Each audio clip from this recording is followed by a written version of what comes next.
My research inscribes itself into the anthropology of harm and violence and crisis, and it focuses on the global south,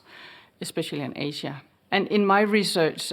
gender perspective is critical because gender provides an analytical entry point to unravel ways in which social, cultural, economic, and political conditions they facilitate various kinds of inequalities in regard to groups such as women and girls, but also other groups of different ages and sexualities and ethnicities and classes and body ableness, and in this sense also boys and men. My research is based on ethnographic data. I use ethnographic data to understand the ways in which gender and masculinity are constructed and configured in Asian sites. Male superiority is ingrained into the social fabric in Asian societies where male progeny is valued, as we see in many Asian countries, and it's context specific, the ways in which it's rendered meaningful, but it refers to the symbolism ascribed to a son and the various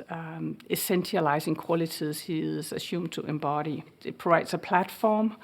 which of course also is contested and resisted by individually and by various groups across Asia, provide a foundation for inequalities and for the reiteration of inequalities, and it's used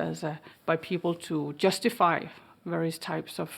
violences against women. Women might be criticized for not knowing and complying with their role and their place in a masculinized and male-centered order, and thus be blamed for the violence to which they are subjected. These male hierarchies take many different shapes, and if we look at income generating activities, women tend to have less control over their income, regardless of whether they work in the rice fields or on the assembly line in the industrial zones. Then again, they are facing the perils of male harassment in connection with work and male abuse when at home. And if we look at more catastrophic circumstances, such as climate disasters and,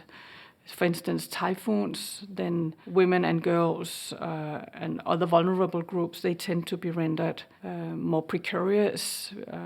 than the male population, because they might not have access to vital information, they might not be able to swim,